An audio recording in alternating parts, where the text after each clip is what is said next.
already healing. The Pelori parent approached Sunwoo, bowing low in their species' gesture of deep respect.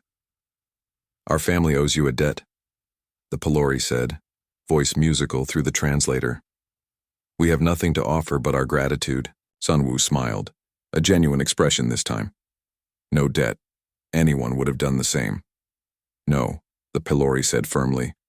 "No one else acted, only humans." Quan noted this exchange with particular interest. "This suggests your behavior is unusual in the galactic community. Most species avoid interfering in conflicts not directly concerning them." "That's a luxury we never had on Earth," Sunwoo explained. "In dangerous environments, social groups that protect each other survive. Those that don't perish." "You evolved both aggressive and protective instincts simultaneously?" Quan asked, amazed. "They're the same instinct," Hyun said. "The capacity for violence and the will to protect come from the same place." The medical bay doors opened again. Station security entered with the Karax leader, now subdued and flanked by officers. Its breathing vents were constricted in what Quan recognized as a shame display. The Karax approached Sunwoo slowly. "Your species is not what we believed," it said, voice rasping through the translator. "I offer formal apology." Sunwoo stood, ignoring the medical drone's protests.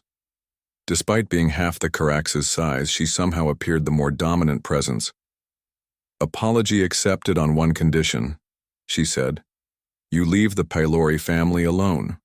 The Karax lowered its head. "Agreed." After security escorted the Karax out, Quan couldn't contain his curiosity anymore. "You could have demanded compensation, advantages for your crew, yet you asked only for protection of others." Sunwoo shrugged, wincing slightly at the movement of her injured arm. "That's all that matters, isn't it?" "I'm beginning to understand," Quan said slowly, "why some in the Council fear human expansion in the galaxy." "They shouldn't fear us," Sunwoo replied. "Unless they're hurting innocent people. Then they should be terrified." The Grand Hall of the Galactic Council fell silent as the recording ended. 47 representatives from different spacefaring civilizations sat in their anti-gravity seats, processing what they had just witnessed. The display in the center of the chamber showed the bar fight from multiple angles, enhanced and slowed to capture every detail of human combat capabilities. Quan stood on the presentation platform, his translucent skin rippling nervously. This was the most important report of his career.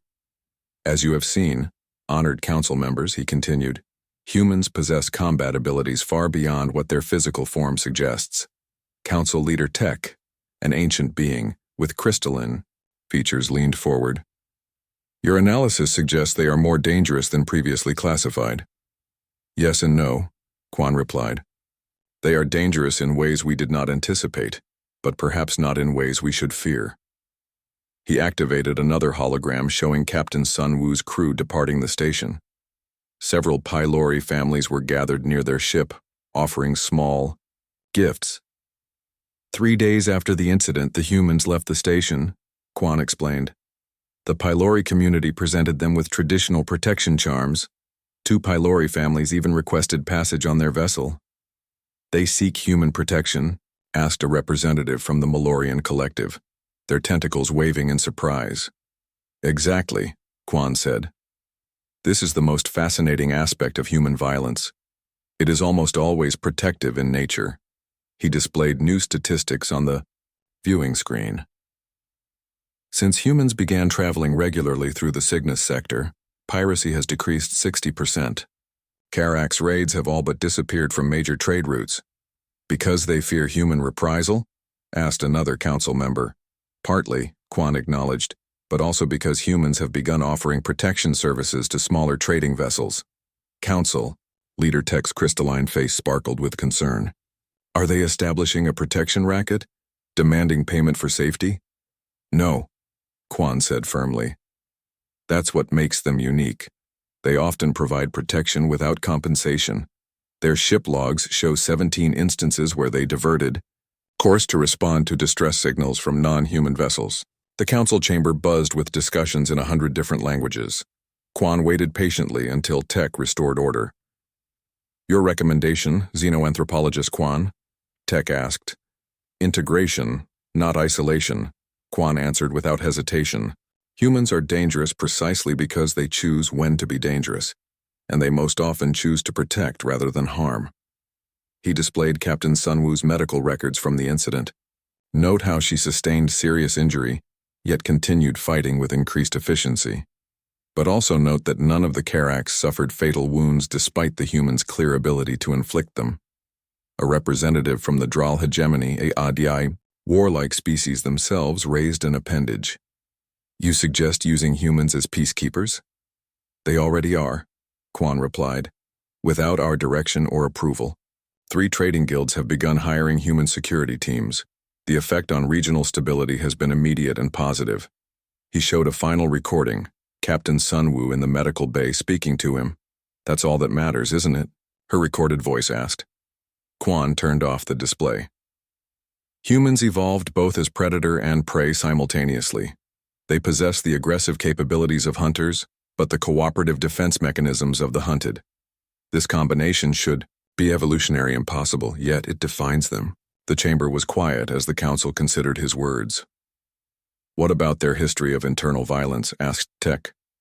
Their planetary records show multiple global conflicts. Yes, Quan agreed. And each time they emerged with stronger prohibitions against unnecessary violence. They learned restraint through terrible lessons. He activated one final display showing a map of human expansion in the galaxy. It was modest compared to many species. Their territory growth is slow because they prioritize diplomatic relations over conquest. When they do use force, it is almost always defensive. Council leader Tech considered this information. Your final assessment? Quan straightened to his full height. Humans are the most dangerous species we have encountered, not because they are stronger or more aggressive than others, but because they will endure any hardship to protect those they consider under their care, and increasingly, that includes non-human species. Across the galaxy, unaware of the Council's deliberations, Captain Sunwoo's ship dropped out of faster-than-light travel near a remote colony. Reports had reached them of systematic raids threatening the small settlement. On the bridge, Sunwoo checked the weapon systems while her crew prepared for potential conflict. The Paylori families they had transported huddled in the secure central section of the ship. Life signs on the colony? Sunwoo asked. Still there, Hyun confirmed. We're in time. Sunwoo nodded. Take us in, and let's hope they just want to talk. Minji checked her medical kit. And if they don't? Then we show them why humans are respected in this sector, Sunwoo replied calmly. As the ship descended toward the colony, a message spread through local communication channels, a simple warning to any who would harm the innocent. Humans had arrived. In the council chamber, Quan delivered his final conclusion. The most dangerous species in our galaxy may also be its greatest hope for peace. Captain Jiwoo Park stood on the bridge of the Horizon, Earth's first deep space exploration vessel. The view screen showed a formation of alien ships surrounding them like predators circling prey. What should have been humanity's triumphant first venture beyond their solar system had turned into a dangerous confrontation. They're moving closer, Captain, said Officer Mina, her fingers dancing across the sensor console. 12 ships total. Jiwoo nodded calmly, though her heart raced. 6 months into their mission, the Horizon had detected unusual energy signatures and changed course to investigate. They never expected to encounter the enforcement fleet of something called the Galactic Council. Any response to our greeting messages? Jiwoo asked. Communications Officer Taiho shook his head. Nothing yet. Wait. Incoming transmission. The main screen flickered, revealing a being with gray-blue skin and large compound eyes. When it spoke, the ship's translation system converted its clicks and whistles into words. Unidentified vessel, you have entered restricted council space. Identify yourself immediately. Jiwoo stepped forward. This is Captain Jiwoo Park of the Earth Exploration Vessel Horizon. We come in peace and apologize for any boundary crossing. We were unaware this region was claimed territory. The alien's eyes shifted color slightly. Earth vessel. Your species is not registered for interstellar travel. Prepare to be boarded for inspection and escort back to your system of origin." Before Jiwoo could respond, the transmission cut off. "They've locked weapons on us," Mina reported, her voice tense. Engineer Dowan rushed onto the bridge. "Captain, I've been analyzing their ships. Their weapons technology is far beyond ours, but there's something odd about their scan patterns. They seem surprised by our ship design." Jiwoo turned to her first officer, Han Jin. "Options? We could try to run, but their ships appear faster," he said. "Fighting would be suicide if their weapons are as advanced as they seem." The communications panel chimed again. This time a different alien appeared. This one with ridge-like features and yellowish skin. "Human vessel. This is Council Commander Elix. You will power down all systems and prepare for boarding. Any resistance will be met with immediate destruction. Your primitive species has no place in interstellar affairs." Jiwoo maintained her diplomatic tone. "Commander, we respect your authority in this region. However, as representatives of Earth, we request formal diplomatic contact before any boarding action. We pose no threat and—" "Silence," the commander interrupted. "Your kind are known to us. Violent, deceptive, and reckless. You are to be contained to your solar system for at least another century. Boarders will assess your technological level and determine appropriate action." The screen went dark again. "They know about us?" Hanjin whispered. "How is that possible?" Science Officer Sunmi looked up from her station. "Captain, I've been analyzing their communications. There are mentions of Earth in their data streams. They've been watching us possibly for centuries." Jiwoo felt a chill. Humanity had thought they were taking their first steps into a vast, unknown universe. Instead, they had stumbled into an established order that had already judged them unworthy.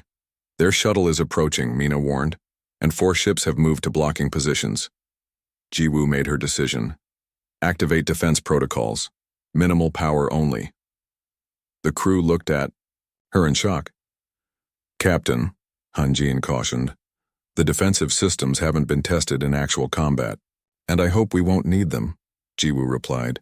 "But I will not surrender this ship to boarding parties who view us as primitives to be contained." Engineer Dowan spoke up. "The defense system is ready, Captain. Remember, they've only scanned our civilian technology layer. They haven't detected what's underneath." The alien commander appeared again on screen. "Your failure to power down is noted. You have one final warning before we take action." Jiwoo stood tall. "Commander, we decline your boarding request. We propose instead a meeting of representatives, on neutral ground. We have no hostile intent." "Then you choose your own destruction," the alien said coldly. The transmission ended, and seconds later, the horizon shuddered as energy weapons struck its outer hull. "Shields holding at 98%, reported Mina, sounding surprised. The aliens fired again, more powerful this time. The lights flickered briefly. "Shields at 95%, Mina updated. "They're increasing power." Jiwoo watched the alien ships maneuver for another attack run. "Let them fire 3 more times, then activate countermeasures." The next volley was stronger still, but the horizon absorbed the impact with only minor system fluctuations. "They're sending confused communications to each other," Sunmi said, monitoring their transmissions. "They don't understand why we're still intact." "Now," Jiwoo ordered as the alien vessels prepared another barrage.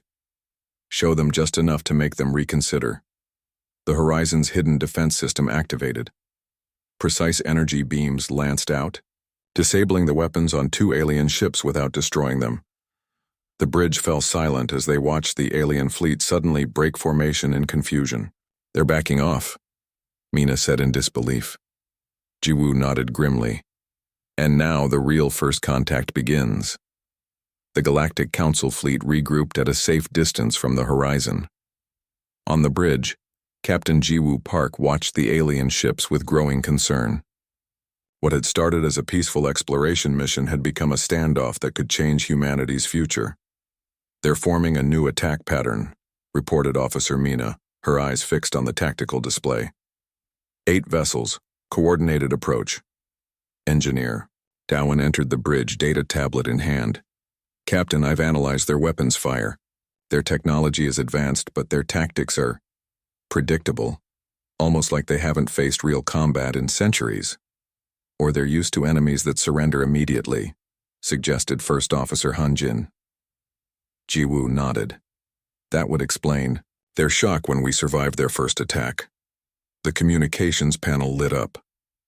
The alien commander appeared again, his yellow skin now flushed with a darker tone. Human vessel, he hissed. Your resistance is unexpected but futile. We have called for reinforcements. Your shield technology is surprising, but it cannot withstand a sustained assault from our full battle group. Jiwoo kept her expression neutral.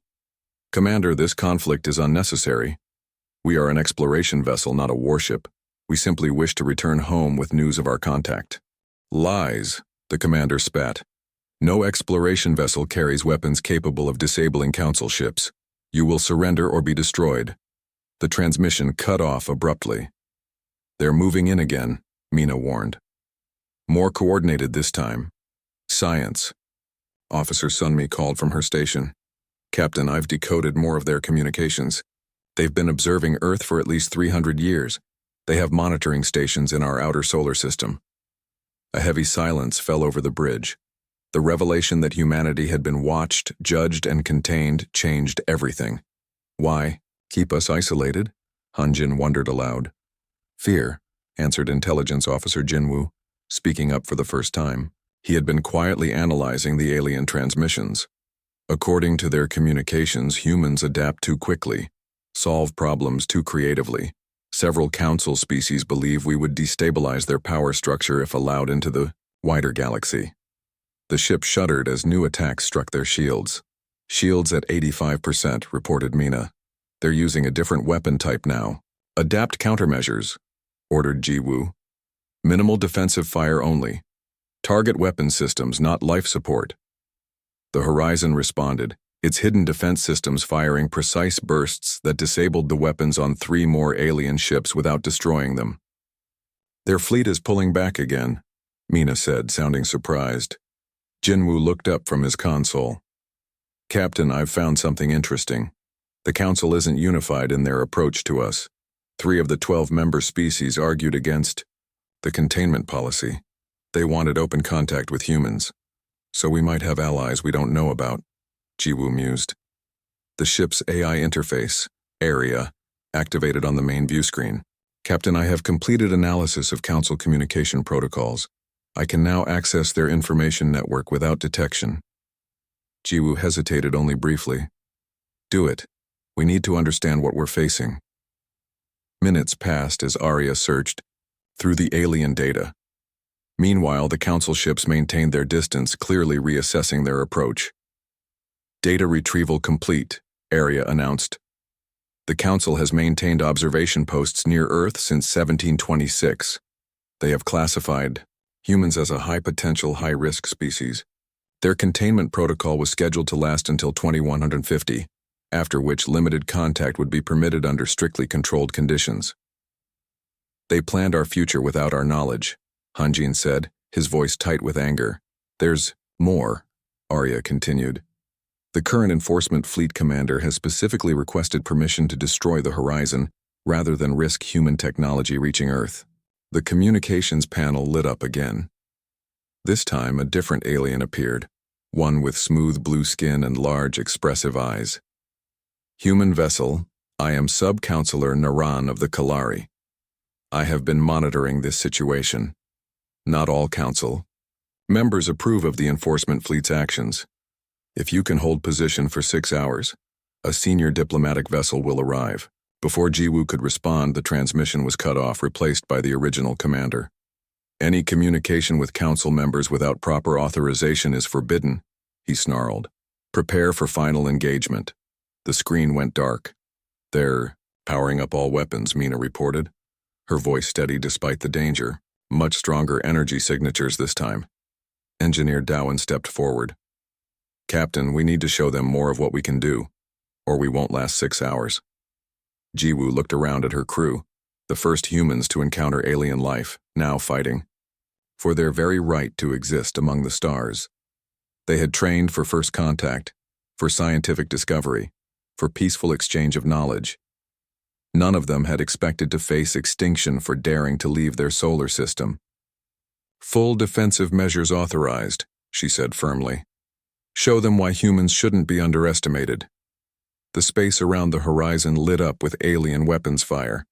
The Council ships had arranged themselves in a sphere formation, attacking from all directions at once. This time they weren't holding back. "Shields at 72% and dropping," Officer Mina reported, her fingers flying across the defense controls. "They've adapted their weapons to match our shield frequency." Captain Jiwoo remained standing, even as the ship shook from the impacts.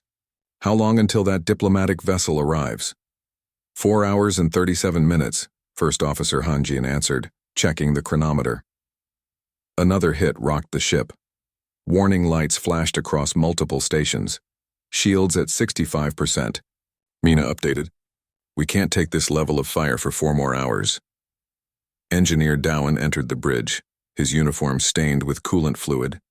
He'd been working in the engine room to keep the ship's system stable. "Captain," he said, "it's time to activate the Aegis system." The bridge crew exchanged worried glances. The Aegis system was the Horizon's most advanced technology. A defensive system so new that most of Earth's own military leaders didn't know its full capabilities. Jiwoo hesitated. "If we reveal that technology, there's no going back. The Council will know exactly what humans are capable of." "If we don't," Dowan replied simply, "there won't be any humans left to worry about it." Another barrage hit the ship, more powerful than before. "Shields at 58%, Mina called out. 2 more hits like that and we're in trouble." Jiwoo made her decision. "Activate Aegis, defense mode only." Dowan nodded and pressed his palm to a scanner hidden beneath his console. "Engineer authorization code, Park Dowan 7739. A new voice filled the bridge, smooth, artificial, yet somehow warm. "Aegis system online. Threat assessment in progress." The alien commander appeared on screen again, his expression triumphant. "Your shields are failing, human vessel. Surrender now and we may allow your crew to live in containment." Jiwoo didn't respond immediately. She was watching a transformation happen outside the viewports. A faint blue light was spreading across the Horizon's hull, creating patterns like flowing water. "What is your answer, human?" the commander demanded. "We decline your offer," Jiwoo replied calmly. "And we suggest you pull your ships back to a safe distance." The alien laughed, a harsh clicking sound. "Your arrogance is typical of your species. This ends now." The Council ships fired their most powerful weapons simultaneously. The energy beams and plasma torpedoes streaked toward the horizon from all directions. None of them reached their target. 2 meters from the hull, the attack simply stopped. The energy weapons bent around the ship as if diverted by an invisible force, while the physical projectiles slowed to a halt before gently reversing course, floating harmlessly back toward the space between the opposing fleets. "Aegis defensive field stable," reported the AI system. "0 hull damage, 0 energy. Transfer to shields." The bridge crew stared at their monitors in amazement. They had trained with simulations of the Aegis, but seeing it work against actual weapons was different. "What is this technology?" the alien commander demanded, his composure cracking. "Nothing. Can simply negate energy like that," Science Officer Sunmi spoke up. "It doesn't negate the energy, Commander. It redirects it through higher dimensional space, essentially creating a path around our ship for your weapons to follow." Jinwoo added, "A concept your scientists proposed 3 centuries ago, but abandoned as impossible." The alien's eyes widened. "How do you know about that research?" "Your data networks aren't as secure as you believe," Jiwoo said simply.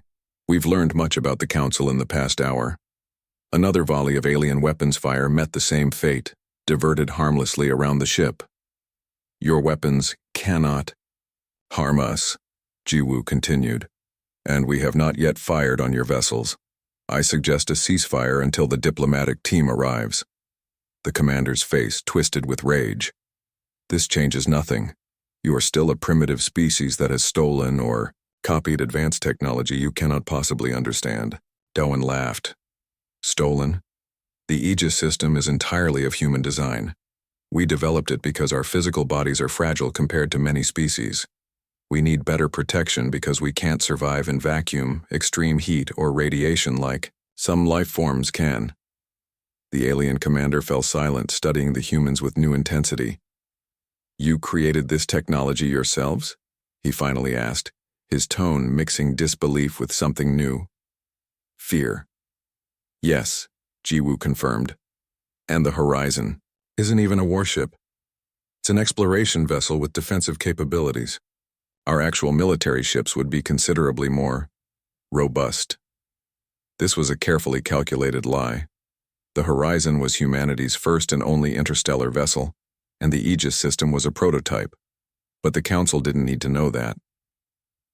The alien ships began to pull back, maintaining weapons lock but no longer firing. "We will wait for the diplomatic vessel," the commander said stiffly. "But be warned, this revelation will only confirm what many Council species already believe. Humans are too dangerous to join galactic society." As the transmission ended, Jiwoo looked around at her crew. "Well done, everyone. But this is just the beginning. Now we need to convince them we're worth talking to, not just worth fearing." As the Council ships launched their attack, the Horizon's true capabilities began to awaken. The Grand Council chamber stretched upward into a dome that displayed the stars of the galaxy in real time. Captain Jiwoo Park stood on a circular platform in the center, surrounded by the 12 representatives of the Galactic Council. 3 days had passed since the confrontation with the enforcement fleet, and now the fate of human-council relations would be decided here. "The human vessel disabled 7 of our warships without destroying any of them," stated Councillor Zorn, a tall being with crystalline features that caught the light as he moved. "Their technology is far beyond what our observers reported." "They deceived us," hissed Commander Elix, who had led the failed attempt to capture the Horizon. He stood at a smaller platform to the side, called as a witness. "They must have stolen this technology from another species."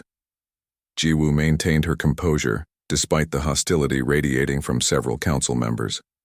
She wore her formal Earth fleet uniform, though Earth had no true fleet yet, only the single ship that had brought her here. "We developed the Aegis system ourselves," she stated clearly. "Humans excel at solving problems and creating new technologies. It's how we survived on a planet with numerous predators despite lacking natural weapons or defenses." Councillor Naran, the blue-skinned being who had attempted to help during the standoff, spoke next. "I find it interesting that the human ship used defensive technology only. They could have destroyed our vessels but chose restraint." Several councillors shifted uncomfortably in their seats. The idea that humans could have destroyed their enforcement fleet was clearly disturbing. "What are your species' intentions in galactic space?" asked a councillor resembling a tall insect with compound eyes. "Why leave your solar system now?" "Exploration," Jiwoo answered simply. "Humans are curious by nature. We seek knowledge and wish to learn about other intelligent species. The Horizon's mission was peaceful scientific research. Yet you carried advanced weapons," countered Commander Elix. "We carried defenses," Jiwoo corrected him, "which proved necessary when we were attacked without provocation." The chamber erupted in multiple conversations as councillors debated among themselves. Jiwoo stood quietly watching their interactions.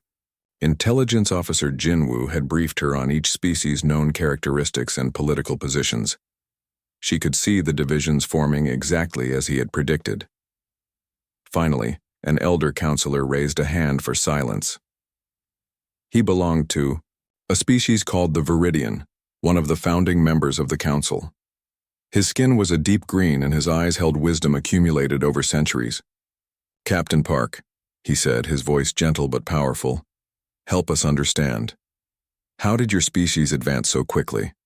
Our observations showed you moving from primitive combustion engines to space travel in less than 200 years. Most species take millennia for such development." Jiwoo considered her answer carefully. "We face challenges differently. When humans encounter problems, we adapt and overcome rather than avoid them. Our short lifespans mean we can't afford to wait for gradual Solutions. We must innovate quickly or perish. She paused, then continued.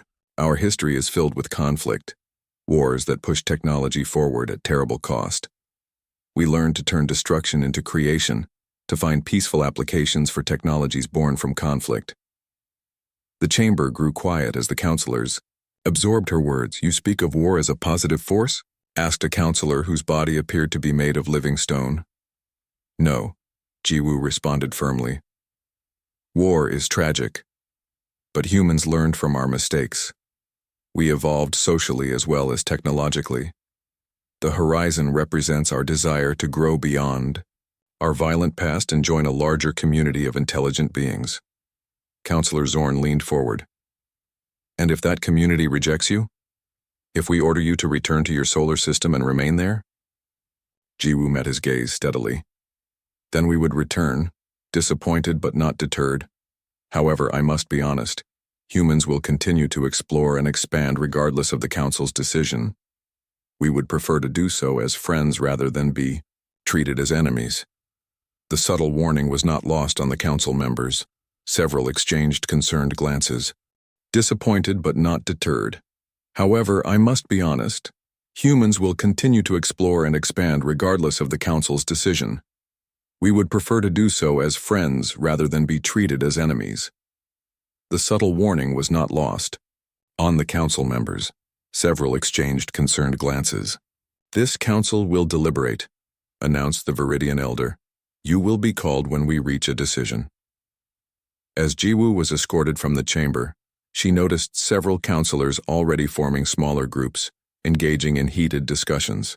The council was clearly divided on how to handle humanity. In the waiting area, she was surprised when Counselor Naran approached her privately. Your speech was impressive, Captain, the blue-skinned alien said quietly. But you should know that 4 council species have already decided to establish separate relations with Earth, regardless of the official vote. Jiwoo raised an eyebrow. Is that common practice?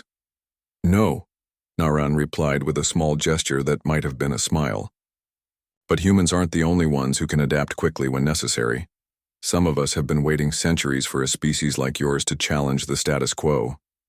As Naran departed, Jiwoo realized that humanity had unknowingly stepped into complex, galactic politics. Whatever the Council decided, Earth's future among the stars would not be simple, but it would certainly be interesting. The newly constructed observation deck of Earth's first orbital diplomatic station offered a breathtaking view of both the home planet and the stars beyond. Captain Jiwoo Park stood alone at the large viewport, watching the distant lights of 3 alien vessels in temporary orbit around Earth. 6 months had passed since the confrontation with the Galactic Council, and the changes had come faster than anyone could have anticipated. Beautiful view, said a voice behind her. Jiwoo turned to see Communications Officer Taiho approaching with 2 cups of coffee. The best view in the solar system, she agreed, accepting the offered drink. Though I've seen better out there. They stood in comfortable silence, watching Earth rotate slowly beneath them. The station was nearly complete, a joint project between humans and the 4 council species that had established separate diplomatic relations with Earth. The Viridian ambassador is requesting a meeting tomorrow, Taiho mentioned casually. Something about technology exchange protocols. Jiwoo nodded. The Viridians had been the first to break from the Council's official position of controlled integration of humanity into galactic affairs. Instead, they had proposed direct partnerships that had accelerated Earth's development beyond all expectations. Did you ever think we'd be here? Taiho asked, gesturing around them. 6 months ago, we were just one ship trying to avoid being destroyed. No, Jiwoo admitted. I thought we'd either return as failures or not return at all. The station's announcement system chimed softly. Captain Park, please report to the command center. The construction team from Naran's world has arrived with the final communication array components. Jiwoo finished her coffee and handed the empty cup back to Taiho. Duty calls. Walking through the station's corridors, she passed humans working alongside various alien species. Each interaction still carried a sense of wonder, but the initial shock had faded into routine cooperation. In the command center, Engineer Dowen was already reviewing technical specifications with two blue-skinned Kalari engineers. Their world had been the second to approach Earth independently, offering advanced propulsion technology in exchange for the principles behind the Aegis system. "Captain," Dowen greeted her with obvious excitement. The Kalari brought something unexpected. "Show her." One of the aliens activated a holographic display. "This is a prototype long-range communication system that operates through subspace.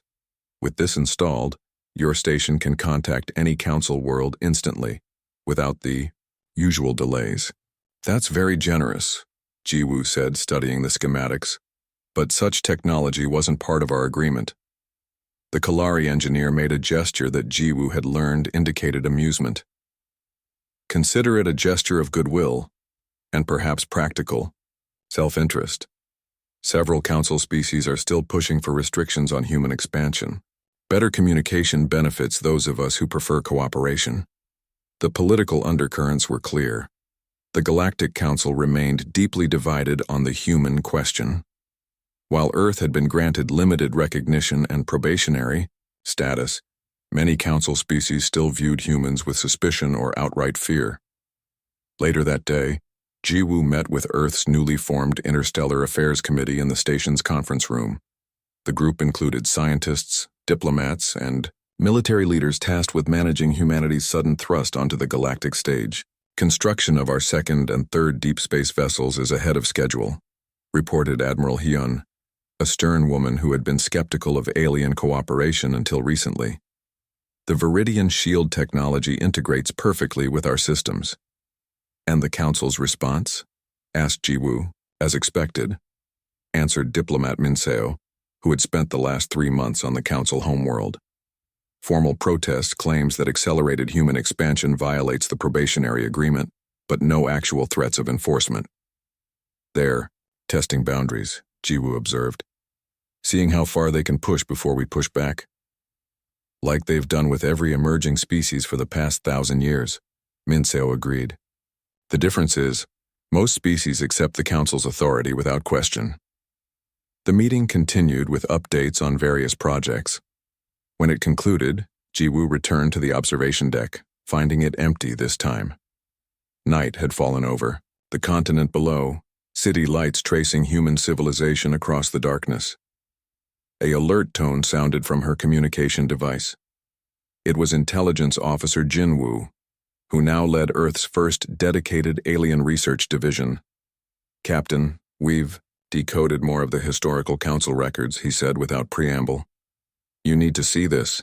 The council hasn't just been containing emerging species. They've actively suppressed at least 7 civilizations that developed too quickly." "Suppressed how?"